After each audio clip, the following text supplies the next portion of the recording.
Welcome to Flat Earth Debate Live. I'm your host Nathan Oakley, and if you are new to this channel, or you've not done so already, then be sure to subscribe, hit the bell notification icon and join button if you'd like to become a Nathan Oakley 1980 channel member and keep up to date with the Flat Earth Debate.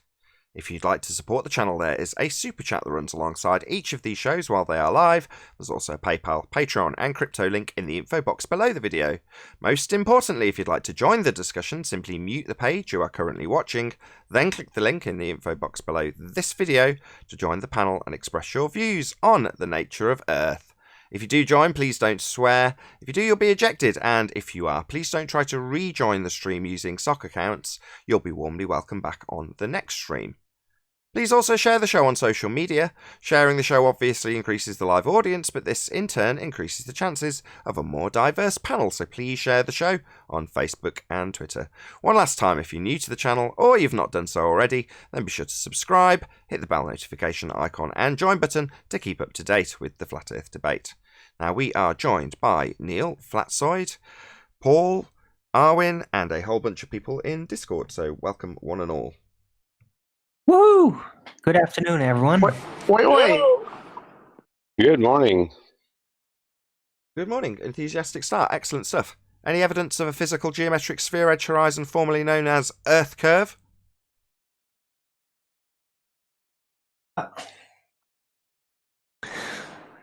Well, the mind experiment is being discontinued of the black swan and the paradox of terrestrial refraction revealed on top of that. Can I ask you a little favour, Arwin? Can you turn your mic down a little bit? Because you're louder than everyone else on the panel. Sorry, I was very close to the mic. Sorry about That's okay. It's like, why am I having to fiddle here? Generally, everyone's pretty much the same, other than you. Any evidence of axial rotation of the Earth-based variety? That would also be a definite no. Yeah, man, if only somebody had got some balloons that were in equilibrium. Yeah, it's just that if things are spinning, it's supposed to be caused by the Coriolis effect, but not everything spinning around the Earth because of it.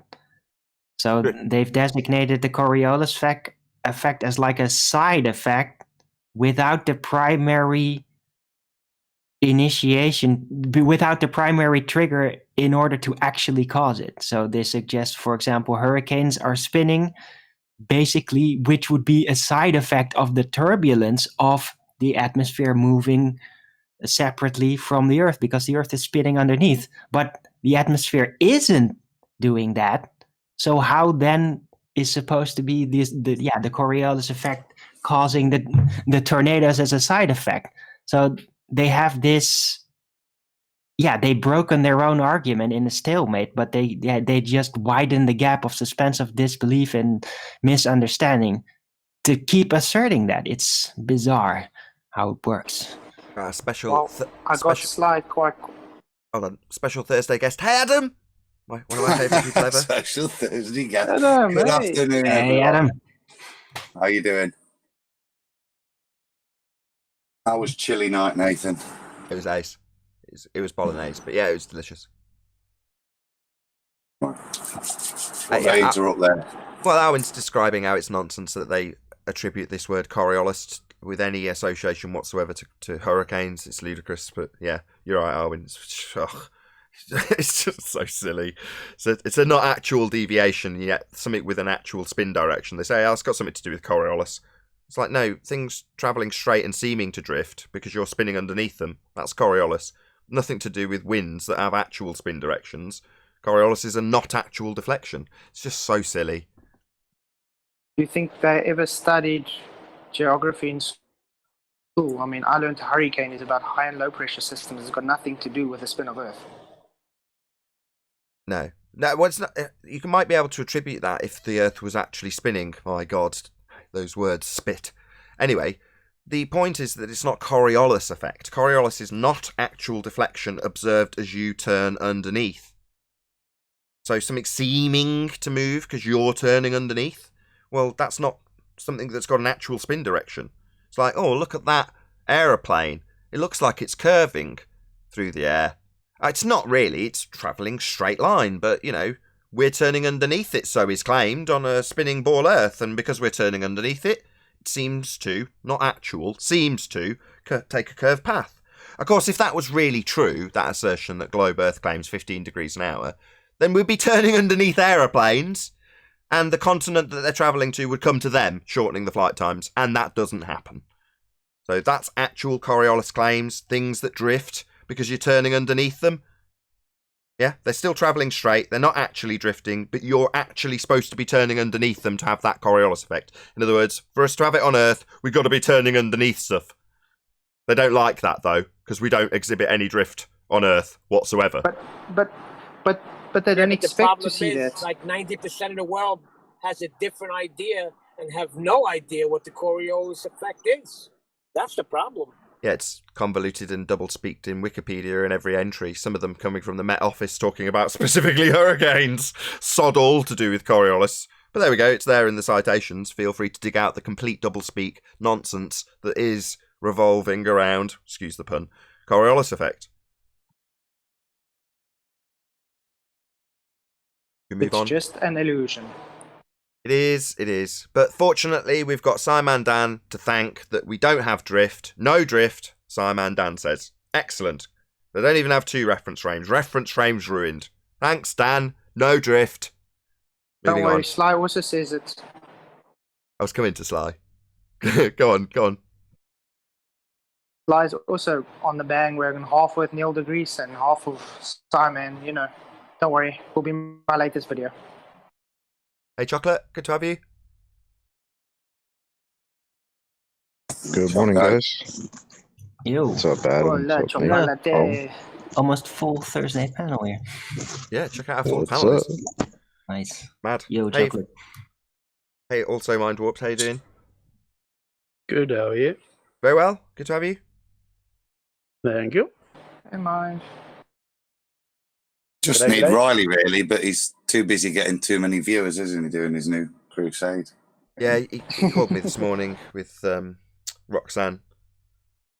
No offence to them both, but discussing things that I hold very little interest in. But therefore, I gave them short and sharp opinions about what they should be doing, so I could get on to stopping my kid destroying the lounge. But anyway, That's why I asked you how things were over there, because yesterday it sounded like England was falling apart, according to Anthony. well, they were talking about a journalist that they don't like, and I was saying, frankly, I don't care. But if Roxanne was to tell me what's what, I'd listen. So, you know, the people that are part of the propaganda, part of the problem, the journalists, and their attention to the wrong subjects, if you will, it's like, who cares? You know, I'll follow you. You tell me what's what if you know. Just tell me. I'll listen, I promise. And I'll respect your opinion on it. And if you need to be followed, as you phrase it, with these journalists that are being followed, because that was their issue, people are looking to them as the leaders of this in some way. And I'm like, well, you be their leader. I'd follow you. Roxanne's got a lot of, let's use a good word, she's got a lot of spunk. I'd follow Roxanne.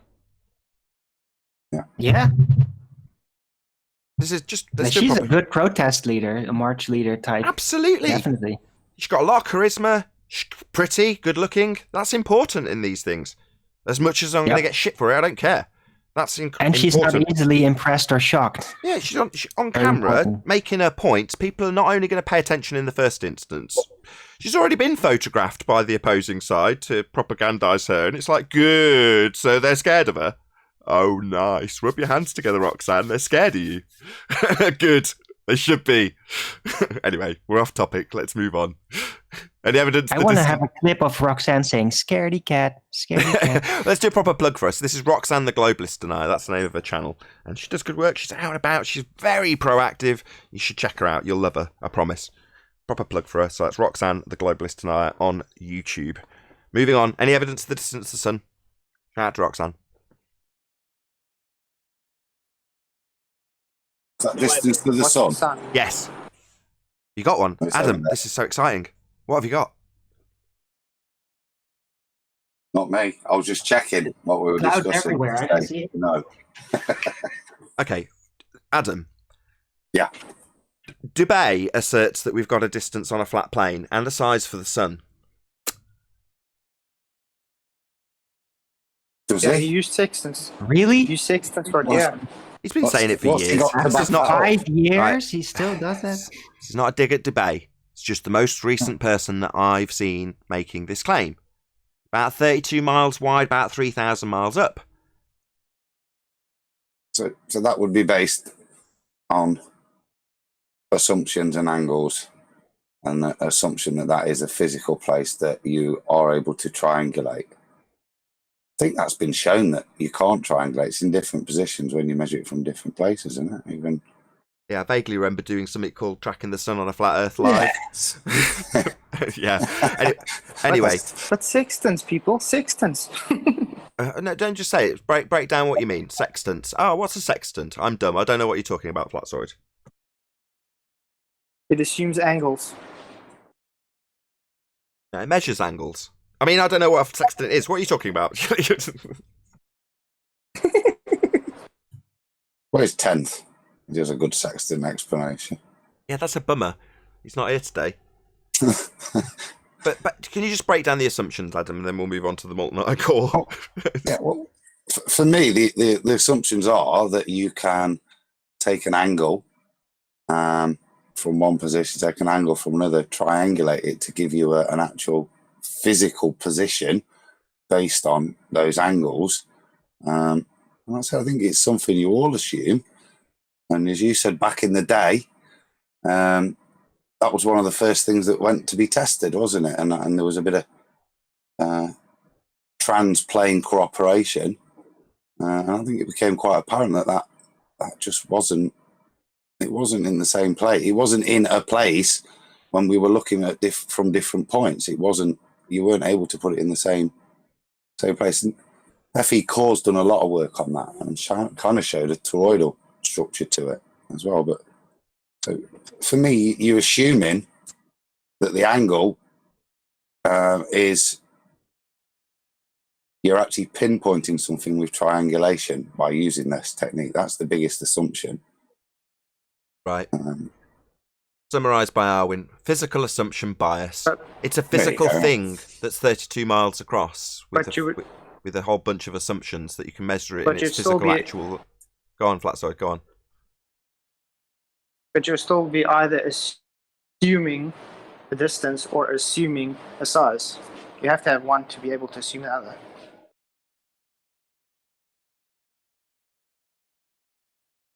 Yeah, but when they're gathering their actual positional data, you've got this idea that it's a physical thing. Now, in flat Earth terms, they describe it like it's a bloody torch hanging over a disc. Now, this notion's ludicrous. You can't get to the sun. If you try and move towards it, what happens? I'm asking the audience, what happens when you try and go towards the sun? It's a totally intangible object. It bends away. It's intangible. You can't get to the sun. So let's calm down. How are you going to triangulate it?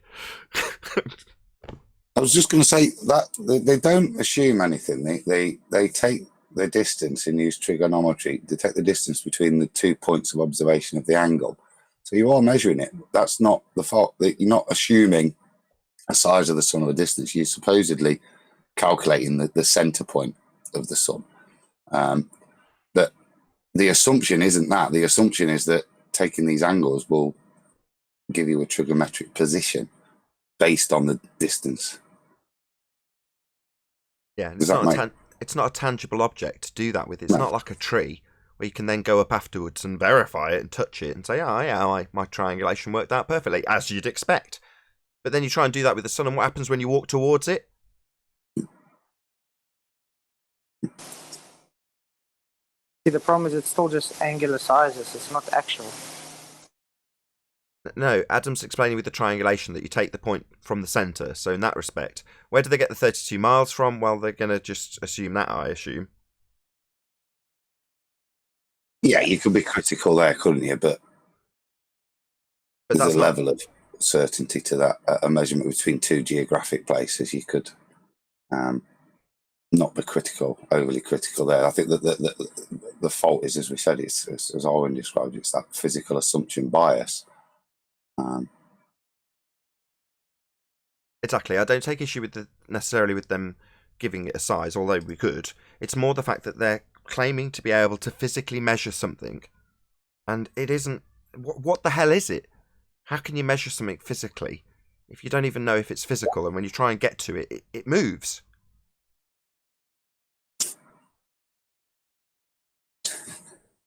QE's just type trigonometry. Yeah, exactly. I mean, all of these issues, right? We don't even know what it is, correct? Go on, Neil. Hey, we don't even know what the sun is. And we're given its size and distance? No, that's correct. But based on what we've just described, right, those are flaws in basic trig, would you call it, Adam? With this item? Yeah. Well, yeah, there's nothing wrong with the trigonometry. It's your applications. Like with all maths tends to be correct. It's how you use it. Are you actually describing reality with the maths you're using? And no, you're not, because that third point, the top of your triangle, isn't necessarily a physical position. It's just where you're seeing the light from either A or B. I agree, but I'm about to move on in terms of how the trig is then bastardized. So, based with all those inconsistencies and what I'm going to call errors, regardless of how accurate that is, to then take that and insert R to give you astronomical distances that are huge is just, it still has the same flaws that we're criticising in terms of flat earthers' assumptions and physicality bias. But people who are on the globe do all of that and then add in R. Yeah, but don't forget, even the flat earthers add refraction to that. So they're already begging the question of, by doing that. Flat earthers do? Yep. No. When you say refraction's real, right? When we criticise, you can't hold 7/6 over flat earthers who are accounting for the fact that light can change its path from straight, deviate from straight, refract. Well, it does. You can induce that effect. You can see that effect happening. That's real. But their refraction is 7/6 of the radius. That's not refraction. That's terrestrial, globe-based, geometry-based refraction, which is what they use, not us. So flat earthers apply refraction. That's not 7/6R. A flat earther will recognise refraction, and if you go back to the sextant again, when you're taking sextant measurements, you don't put any credence on any measurements you're taking below. I think it's 10 degrees, and that's because refraction, you're not able to define the position. Refraction will pervert the position because it's going through so much atmosphere. So it avoids you taking measurements below 10 degrees from my understandings of it. And that's a recognition that refraction is an effect, but it doesn't mean it's bending a presupposed rate of 7/6R. It's just recognizing that refraction is an effect, and for the accuracy of your instruments, don't take readings below this, because the refractive effect is amplified at those lower angles. And that's something that you've got to be careful not to fall into, because we will often be called things like refraction deniers, because they've got a bait and switch going on. Something real that they're going to substitute with something R-based and globe-based. So if you say, well, no, refraction isn't real, we don't have 7/6R, there's no such thing as refraction. Well, they're going to pounce all over that and show you how refraction's real, because they've got a bait and switch going on.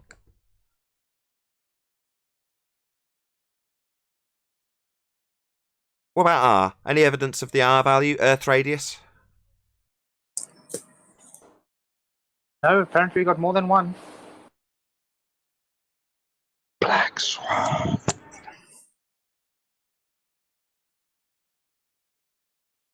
Luca Brazzi.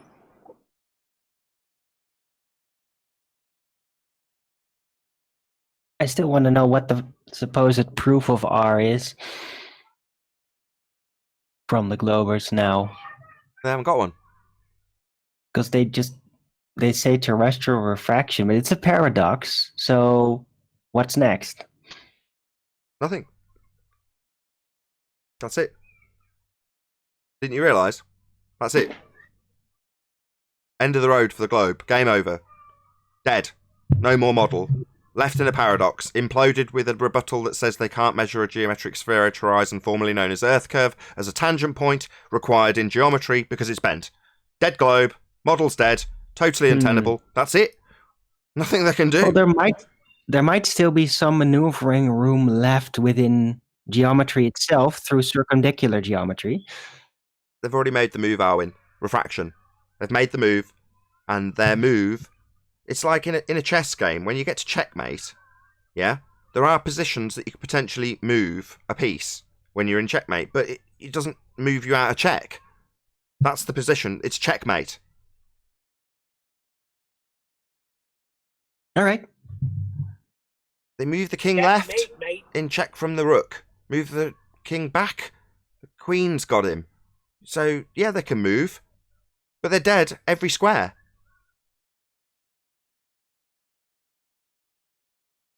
Oh, they can still throw the chess pieces off the board.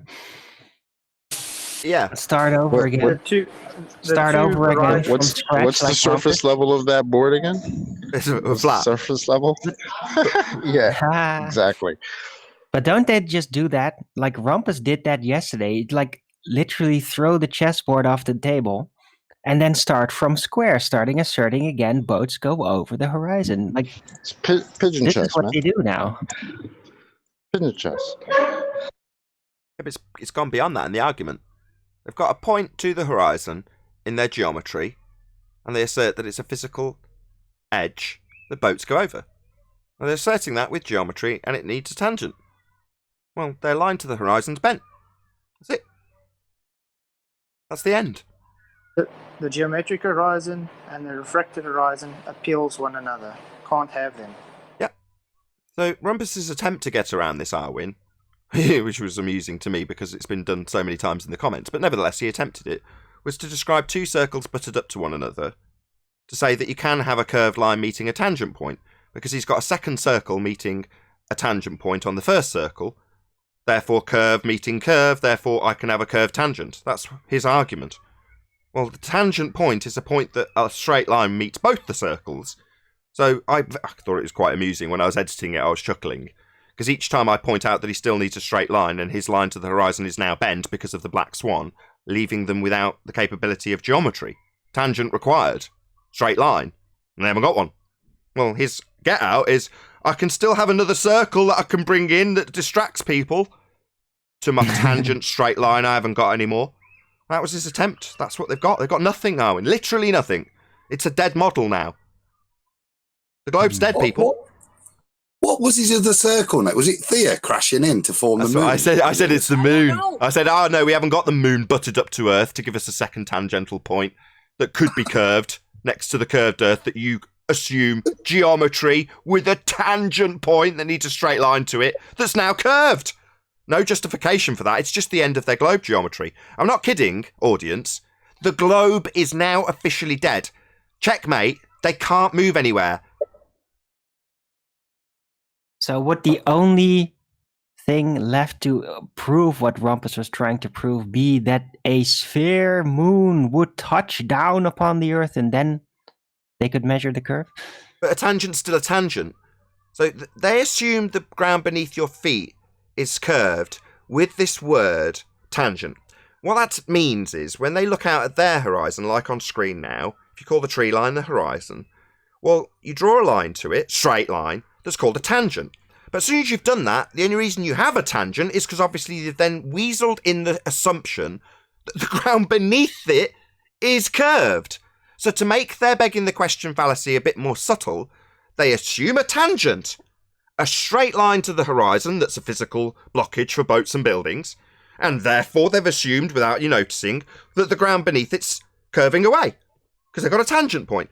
So they're definitely in requirement, to beg the question, of a straight line. When we point out that that straight line breaks their geometry with the black swan, and they go, well, it's not straight, it's bent. It's like, oh no, collapse of the model. You need a tangent, you've got a geometric assertion. So you need that straight line. You can't bend it, because bending it breaks the model. No longer can you assert geometry. And how do they bend the line anyway? They use the R value. Well, where's the R value come from? Well, the tangent point they haven't got. Every move they make on that chessboard leaves them with a globe model that's dead. Because it is dead. We were never on a sphere. It was never provable. It was on a very, very, very thin knife edge to begin with. That paper-thin facade has been poked through so much now that we're having to take fundamentalist religious zealotry that automatically assumes their outcome with R and say, look, R cannot work. It's so dead and buried now, it's untrue. I know there's still fundies out there that won't accept that. Earth's flat. It never was a sphere. But that's all. Yeah. Paper mache model. That's all. The paper mache model has been poked through so many times that the friction of the poking has made it catch fire. Now, so That's how I was laughing the other night with Bev talking to Kowalski and McTunan, and they can't understand if you create a new datum that just shows horizontal, why would you want to do that? Because every datum they have first assumes R. Oh, that's clever. So I never thought of that. So when you're doing a geodesic survey, you take your datum and say, I'm on the sphere at this point. My zenith points at this angle to the centre of a presupposed spherical Earth. And what Flatzoid's saying is, when you make your assumption that you're standing on a sphere, how about you just make the assumption that you're standing on the flat plane you're about to measure anyway as flat? And they're going, what do you mean? Don't assume a sphere first. That does not compute. Must assume spheres first. Exactly. They got problems with us creating datums of horizontal, but they don't have problems of having datums that all assume a sphere. Yeah, they've had it brainwashed into them that it's a mandate that they must beg the question from the outset. Been mandated. Oh, it's okay to beg the question. We already know it's on a sphere. Well, that's literally a verbal justification for begging the question. You already know your outcome. Why are you even attempting to prove it, you fundamentalist? I think that's like the model, globe model is, what we're up against is, universities and space agencies and people with PhDs and like maths and science and there's, thousands of people just, so it's a big thing, like we're up against kind of thing. Not really. It's down to you as an individual. Who cares what anyone else thinks? The people at large, I know this gets me crap in the comments from people who are very devout flat earthers and maybe a few of them who are a bit evangelistic about that particular belief. Well, okay, I know from observation that it's flat. I know from justifiable demolitions of their argument that it's a sphere that it's not. So I'm alright with that. Now, next man, he's not cool with that. Oh, well, never mind. So, is there a necessity for you to see it as some uphill battle now that you've realised the obvious and observable nature of your reality? Nah, man, just get on with going and doing your shopping and getting on with your life. And, when people say, I don't want to accept that, go, well, yeah, okay. Fair enough. As opposed to, well, you're brainwashed. Why? What's it to you? Everyone's entitled to their belief, right? Correct. Or you just don't understand. Immediate projection. They should be saying, I just don't understand, but they're blaming you. You don't understand. Exactly. But some people feel they're going to change the world and make everybody flat earthers. But let's just ask the information. Yeah, you don't understand. Let's just ask the apprentice, if that's the case. Yeah, you don't understand, but you must. Well, that's what I'm getting onto, Flatzoid. So saying you don't understand. That's what I'm coming to, Flatzoid. So the you don't understand aspect of it, is that true, the apprentice, when you've broached this in the way that makes it seem like there's such an uphill battle to convince the world of something that you know anyway? I mean, have you found that they just project it straight back onto you? No, you don't understand. We've got people in space, in a sky vacuum. Yeah, pretty much, yeah. I get it all the time in Discord. And Right, so they're trying to project their beliefs onto you.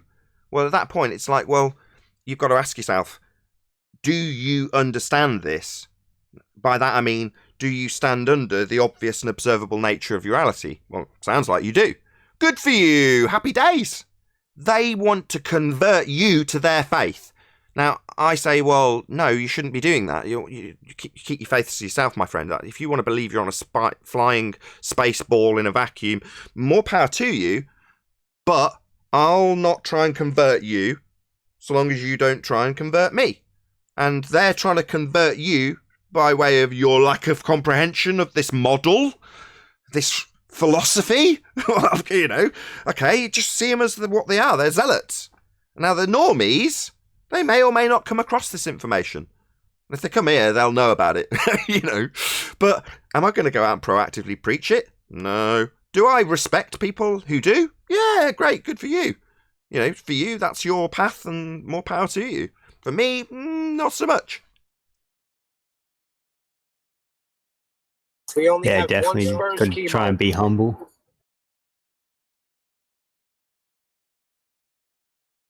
Yeah, this is one of those that, with a few subtle alterations to your verbiage, you can easily weasel in this conversation if you choose to do so. I had that conversation the other day with 10th Man. We're both ex-salespeople, so we know how to lead a conversation down a particular road. So naturally coming up in conversation, Flat Earth isn't necessarily naturally coming up in conversation most of the time. It gets noted if it does because it's out of the ordinary. If it was coming up in natural conversation here, there and everywhere, it wouldn't be worth noting anymore. Now that simply isn't the case. Most of the Western world think they're on a sphere. We're a drop in the ocean here. We have to accept that as what it is. Now, when people take these stats in a very limited capacity, I might add, about the youth of today questioning the nature of their reality, well, that's fantastic, but it's a very small poll, and it doesn't necessarily mean that translates out into vast numbers, which people, obviously, if they've got confirmation bias that they want the whole world to be converted to their viewpoint for some reason, need that to be the case. Wow, the kids are getting it. Oh, are they? Right. My kids, I'm very concerned about them having critical thought. That's what I'm concerned about. If they grow up to be heliocentrists and they've thought about it critically, more power to you. But I'm not going to stop them from having a different belief to my own. This has all got very, what's the word? Off topic. Get it back on Flat Earth. I'll just second the point, Nathan, about your kids. It's not about bringing them up to be flat earth. It's exactly as you say, for them to be able to form their own opinion and critically analyse the information. It looks like we're starting again doing, you know what I mean? And I'd be spending a lot of time bloody arguing with them if they thought it was a bull, but yeah, it would be their decision. Exactly. As long as they can assess information critically, then they'll do all right generally. Kids, that is, not just my kids. Or anybody, not just kids at all. People, critically analyse what information you're being handed rather than just accepting everything for what it is on face value, and you'll do well. That's good advice, generally speaking. But most people aren't like that. Most people want to be told what's what. And that's kind of back to, it has proven useful to talk about Roxanne. So when I was talking to her earlier today and giving her the advice, just tell them what's what. Well, the reason I'm giving her that advice is because I know, matter of fact, that's what people respond well to, being told what's what. So on the whole, people don't critically analyse stuff. Well, I know that's the case. Is it saddening to me? No, not at all. That's life. That's our reality. That's the people we're surrounded by. Now, we can all cast aspersions on them. We can call them normies and sheep and stuff. Why? That's just how society is. People want to be told what's what. And a lot of flat earthers who think they're above that, they're the same. They're suddenly out, looking for the answers from their former masters. Well, tell us what the sky vacuum really is. Somebody knows. Oh, right, God, my God. You're just stuck in the same old you need to be told. What's what? Looking for your next guru. Ugh, it's sickening. But that's our society, as much as I can detest it. It's like, just laugh. Why? It's amusing, right? That's how people are. They want to be told what's what, so tell them. You want to be told what's what? No worries, I'll tell you what's what. About just looking up and saying it's a brand new day. Yeah. Anyway, let's get it back on Flat Earth. Any evidence of a self-perpetuating molten iron core at the centre of a presupposed spherical Earth? Not from You know Nottingham. what? P waves, S waves. What about him? No, but you must tell me. In reality, we don't have a molten iron core. Okay, P waves and S waves Then didn't what get it do we right though. have? Last with the Kohler super deep borehole, or however you say it, 8 mile deep hole in the ground. Well, all their predictions with P waves and S waves, what was it, primary and secondary waves, were wrong. Oh, we're going to be going through some tin today. Oh, what do you know? We've gone through water. Oh, we're going to be going through sand today. Oh, what do you know? We're going through granite. You know, they got it wrong. So if they can't get it right over 8 miles, how are they going to get it right to the centre of a presupposed spherical Earth? Exactly. Yeah. That's the only thing I know on how they know, but they don't know. Yeah, they're not to Star Trek scanners level yet for that shit. Not quite. Adam, did you want to add something? What, P and S waves?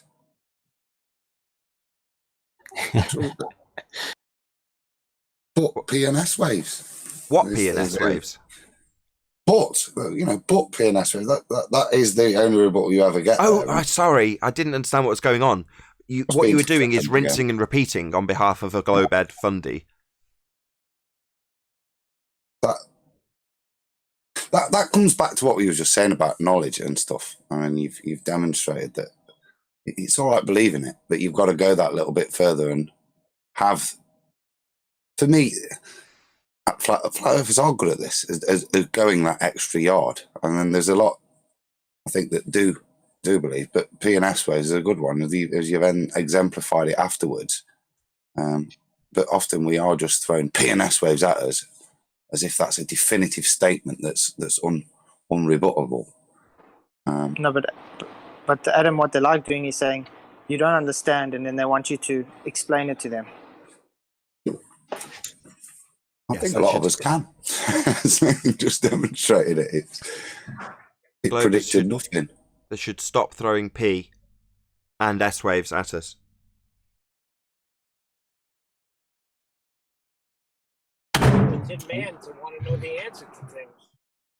The way we're designed, I guess. Any more on molten iron core? Well, just a quick one, because there was something in Orwin's.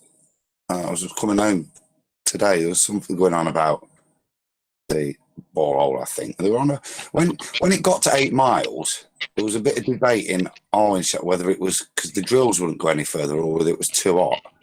And I thought it was the drills just wouldn't cut anymore. They just couldn't go any further. It wasn't due to any thermal issues. Like they bounced off.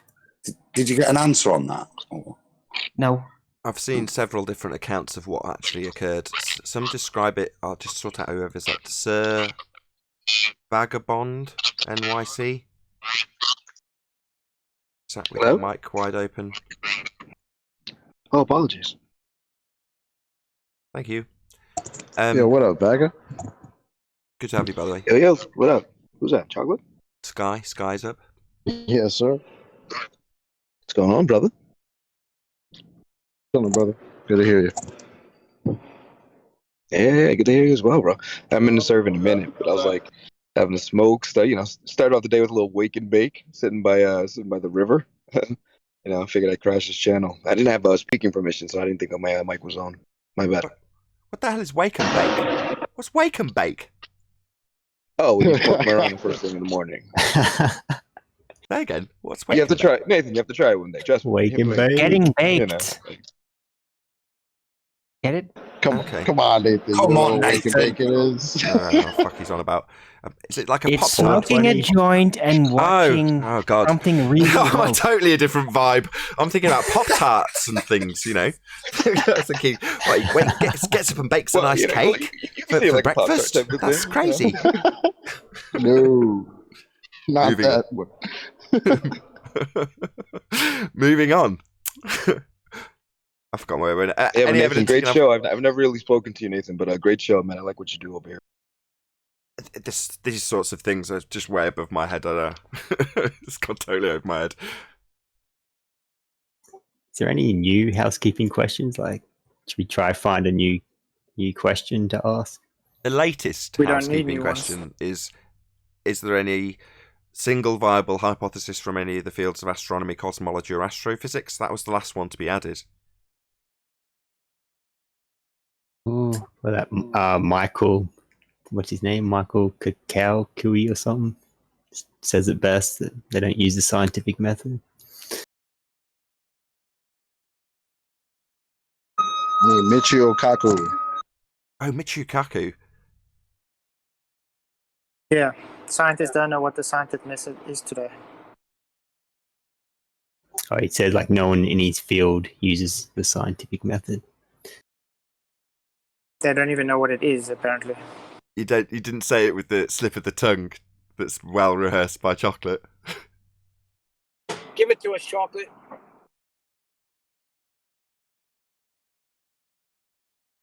Didn't you hear the beep? Sorry, it's a little loud over here. It's okay.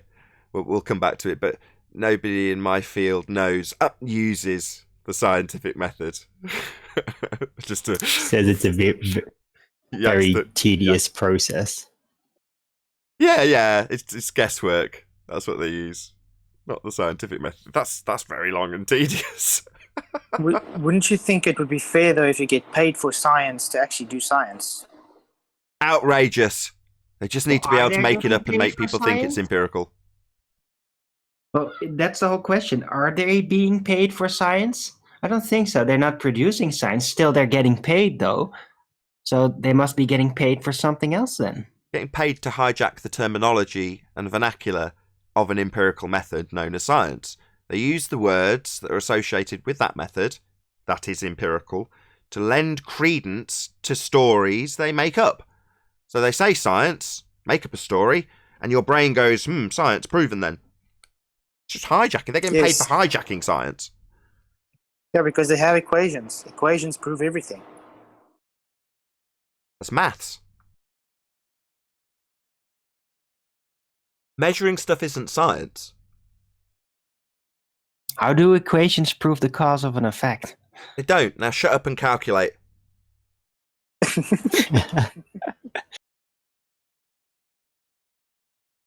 Any scientific evidence? Like time, it's an independent variable, so No, time is the cause. Time's a concept. Any scientific evidence of gravity talking of time as a concept? Which one? There's a new entropic gravity as well. I don't mind. Have you got scientific evidence for entropic gravity? No. Nobody's ever observed gravity, so it's a bit difficult to have scientific evidence for it. Yeah, it's not a phenomenon. Are we talking about gravity, the force, or gravity that creates the force of gravity? Yeah. Gravity creates the force of gravity. Shout out to Craig, Fight the Flat Earth. Gravity's just an effect. Come on now. It's just an effect. Are you talking about the concept or the emergent force? Perfect timing, Arwin. Yeah, effect, you say. I was about to get this in for Flatzoid. It's not a phenomena unless it's an observed phenomena. So if it's an effect, what are you observing? Paul? Apple falls off tree, hits the ground.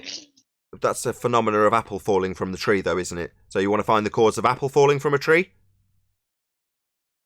Yeah. How did it fall to the ground? No worries. Come on. Well, there's a method for that. You have to assume your cause and vary it as a researcher. So what are you going to be physically varying and manipulating to cause the apple to fall from the tree, which is your phenomena in this instance? Distance from ground is my... So not gravity then. So where's gravity coming into this? Mass attracts mass. So we're going to adjust mass. Yeah, when you get to this stage, that's where you flounder. So you don't know how to then flounder well like a globehead would and reassert the same argument, maybe? That's my tip. Reassert the same thing. Okay, height is... There you go. There you go. So that's not gravity then. We could do that for 20 minutes, couldn't we? But I can vary and manipulate, and it's proportional, Nathan. Come on. So okay, yeah. You vary height... and cause but apple it's both to fall. Elements of space and time, so it is space-time. So it is gravity. I don't think you'd even validate this as an experiment, right? So you're saying if height, then apple falls from tree. What? That's not gravity. That's Show height. some units with conceptions. Height's not a cause. Let's move on. The Height's whole not a cause. Excuse me. According to the great Brian Cox, and according to him, according to Einstein, gravity is not the apple falling down to the ground. It is the Earth rising up to meet the apple as it hangs in the middle of the air. Right. What a load of bollocks. What size do things have to be for this mass attracts mass thing to start acting, or coming to fruition? It doesn't. Because I can hold two things What's together, mass? and they don't. Yeah, they don't. There's no mass. They don't start sticking together. What is mass again? It's 105 year out of date rhetoric. No, mass doesn't attract mass. That's been superseded. Hello? Superseded 105 years ago. Mass doesn't attract mass. Hello? Mass does not attract mass. 105 years out of date. Superseded by Einstein 105 years ago. Nathan, I think does the null hypothesis hold true for that experiment though? So you could accept the null, reject the obviously H1, but if no height, no apple from falling from tree. So that's not a hypothesis though. That works. So it works. So science does work because you bullshit. You accept the null and it's a load of shit. Not a cause. Yeah. Right. What's height? Because height? if the apple is not in a distance from the ground, then it's not going to fall. What's height? So you can accept the null. What's height? The independent variable's not a viable independent variable. What's height? Well, no, don't ruin that. But I just think space-time. The null makes a bit of sense. Height is a part of space-time. Gravity, right? Space-time's a concept. I'd like to say something about Brian Cox. You're just saying science words. Brian Cox. I've got height is space-time. Say something. Hey, I've got too many potential fundy players in the mix. I've got height is space-time. What was the other one that was thrown in there? Mass attracts mass. No, that's 105 years out of date. Yeah, I know. I didn't say it. That other bloke said it. It's the old and busted. Yep. Yeah, no, we're not going to be having a null with a invalid independent variable of height. No, sorry, Adam. Don't worry, Einstein is also after clever, guys. Since gravity is supposed to be the bending of space-time, well, maybe height is just that. Wait a minute. Don't go down there. Hold on. I want to go back to Brian Cox for a second. Now, if he's making the assertion that the ground is rushing up towards the apple, then he just proved that the Flat Earth Society was accurate and correct, right? No, they're also talking, what's the word? Bollocks. I know, but think about it. So can the Earth rise up? Like I'm in the U.S. and you're in the U.K. Can the Earth rise up to meet the apple where you're at, and also rise up to meet me with the apple where I'm at? Can that actually happen on a sphere? On a sphere? Nope. So yeah, only way that can happen technically is if the Earth is accelerating upward. So the Flat Earth, that's what the Flat Earth Society says. So Brian Cox just proved the Flat Earth Society right. No, there is no force accelerating up a pancake with water spilling off the edge of it at 9.8 meters per second, as asserted by the Flat Earth Society.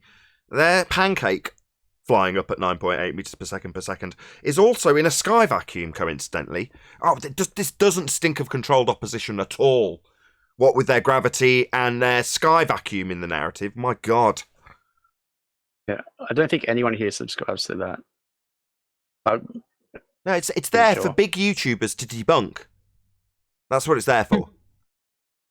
I'm wondering, are they going with satellites too, or did they adopt the Satelloon system? Did they not go that far? Satelloons like pantaloons, like trendy trousers.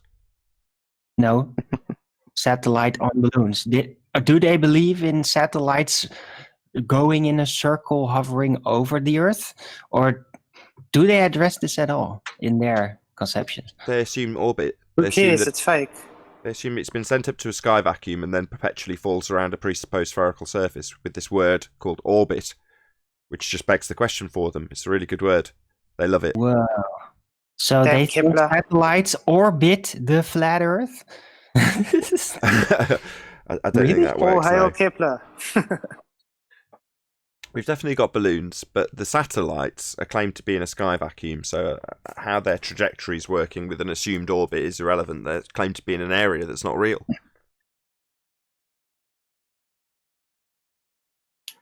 And don't forget that NASA's the biggest purchaser of helium. They don't deny it. They've In got the a lot world. of balloons. Yeah, but you see, the problem is if they had to use hydrogen, too much bombs, too much explosions. The amount that they buy is ridiculous. They're launching a ton of balloons. No, Yeah, well, they every have time there's to. a rocket launch, they use I mean- huge amounts of helium. So I mean, think about it. How long can a balloon stay up? So they have to keep Just for Adam's recycling. benefit, check it out, Adam. Thea smashing into a presupposed prehistoric Earth. They've both got tangent points there, haven't they? Good. That Rumpus's thing makes sense, you see. That's the only thing that diagram could be showing. oh, They have- Adam, That's when that Worlds on Collide, that Russian Tarkovsky or something, isn't it? hey Adam, I wanted to ask you about my conception that Antarctica may be the spot where the moon actually dropped off eventually, and that when Ethia hit the Earth, remember, and then the moon ejected, is Antarctica where it basically was last attached to the Earth, and that's why the petrified wood was found on the moon, just like on Antarctica, because it's actually the last touchdown spot. What do you think about that? You know, Adam's a You can highly see it happening educated in man, that right? picture. What? You know, You can Adam's see a it highly happening on that picture Nathan had up there. educated man, and you're You asking say there's him petrified this, wood this on the question. moon. Supposed moon. That was proven though, wasn't it? Because they tested it against the moon rock. So you know Right. it's the same as the rocks on the moon. Petrified wood is. But now it But you makes guys- sense. Sorry, that- but are you guys saying the moon's a physical object? but Yeah, heliocentrism it is. Yeah, they confirmed it with the Well, Antarctic duh, moon they rocks. landed on it. They travelled through a second law of They drove thermodynamics a violation. dune Skybox. buggy on it. They Played travelled. golf. They travelled through the sky Played vacuum. golf. They arrived at the moon. They gathered at the rocks that they could have only got from the moon. They brought them back, and they're comparable to the rocks they found in Antarctica that could have only have come from the moon. And don't forget, Yeah, the shuttle was made out of paper mache. but Don't forget this the magic put the trick. They whole dropped a thing. hammer and a feather at the same time. Get the magic trick. Where are the globies on this? Can anyone hear me? Yeah. Yeah, we hear you, Yeah. Owen. It's just Okay. everyone's trying to sorry, talk at the same I time. was talking and I heard you at the last second. I'm sorry. I'm just saying that my conception of Antarctica being the last touchdown point for the moon before it ejected during the Ethia kind of makes sense within the suspense of this belief of heliocentrism Are you and the moon kidding rock me? being petrified. I'm not done yet. And the moon rock being petrified would. And it would also suggest that there was life on Earth before Ethia hit. Owen, I And don't don't- think this and don't Thea forget- concept is based on the Earth shitting out the moon like an egg Yes, and it is. leaving like Good one. And Antarctica is That's like true. There's a picture of that. Hold up, I'll find it. Now I know why there's so it much doesn't penguins. squeeze one out through Antarctica, does it? Now I know why there's so much penguins in Antarctica. It's too Nathan, bad. the I've just cyborgs. been speaking And to then Simon after all those Dan bits in flew the out in chat, space, and they he says started he does spinning believe around, in and the then they drift, all so you have came been together lying to form about the them. moon. everybody's talking over it. So you've been lying about Simon Dan, Nathan. He does in the chat say that he totally believes in the drift. So you've either misunderstood him or you're deliberately misrepresenting him. You are an idiot or a deceitful twat, eat one way or the other. Okay, so Yeah, do you that's wanna right. tell me- Is there a drift? Everyone shut up. First. Was there a Everyone, drift in hello, that video? hello. Where's the drift under this guy? Bouncing. Under which guy? What are you talking about? Sorry. The example Simon Dan sent me. You're saying I'm lying, I'm misrepresenting him, and he believes in drift. Why would he send me Correct, this he does. example with a guy not drifting?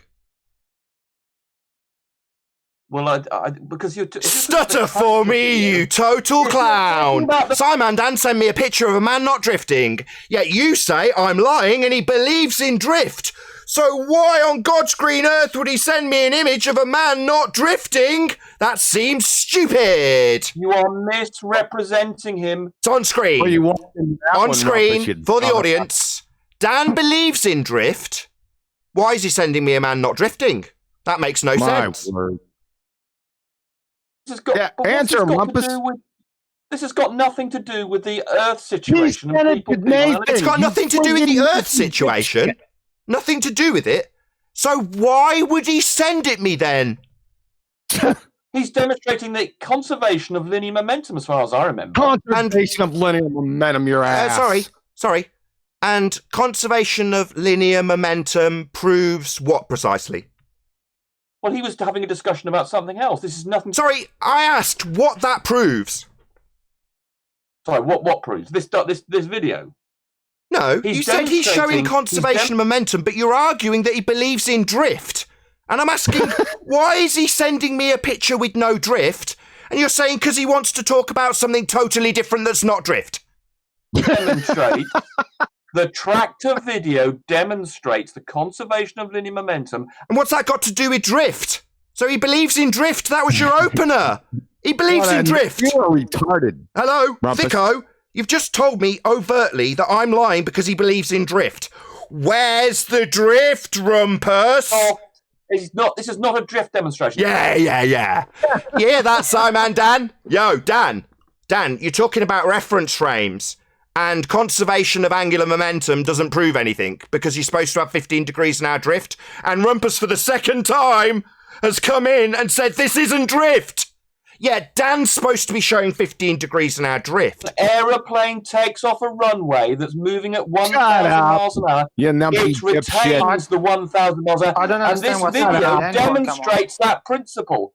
Shut This up, video you liar. demonstrates that an You're aeroplane lying. will Shut retain up. the 1,000 miles an hour that it has on the runway. That's what this video is about. You're not listening to Nothing liars to do here. with drift. You're a You moron. demonstrated Nothing numpty to dipshit, do. pseudoscience liar. Nothing to That's what you do are. with drift. This is to do with You're a the conservation dumpty of dipshit. speed and You're a- aircraft taking off runways Liar. and retaining the 1,000 Can miles Simon an hour Dan they hand have up at and the actually come on the equator. show? That's Yeah, what Simon this video Dan is hand about. in here. It's Rumpus, got are you nothing Simon to Dan's do lawyer now? with drift. Yeah, why is Nothing. Simon Dan arguing up. this?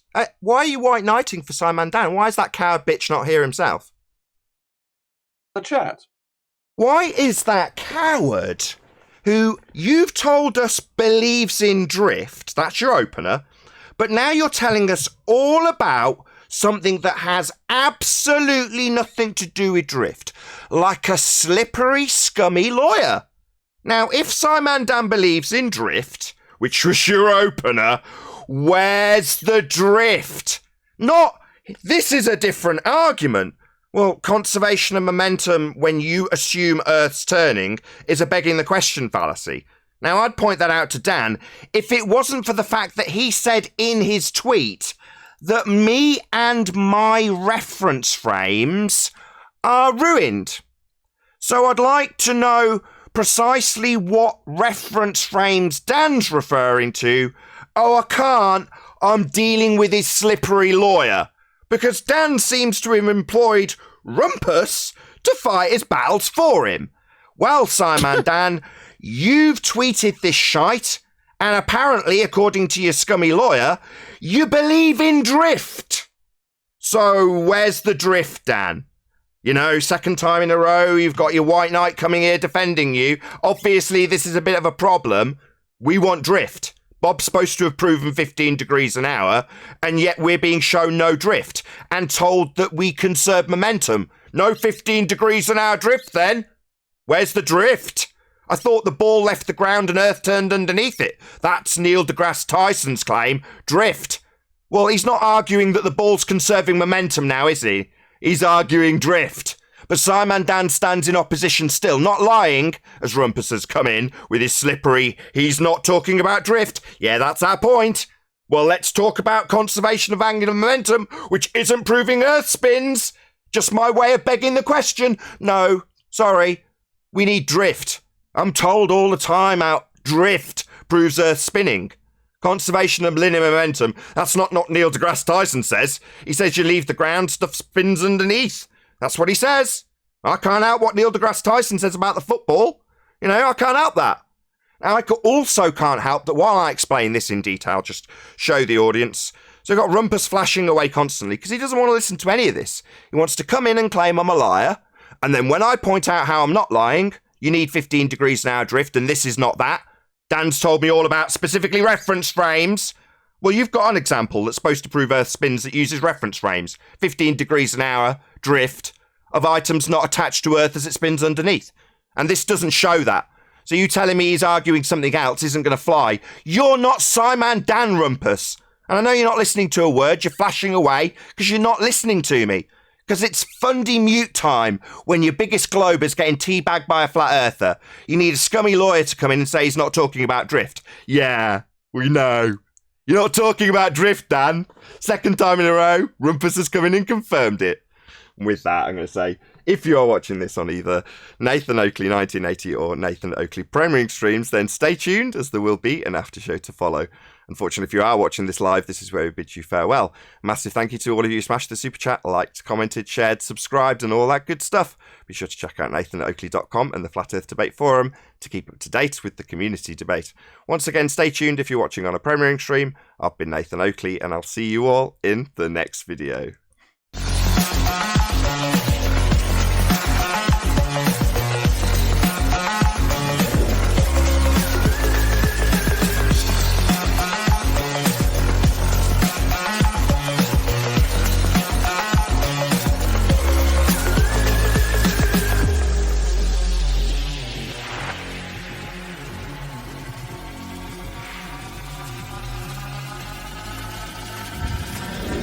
Oh, what a day! What a lovely day!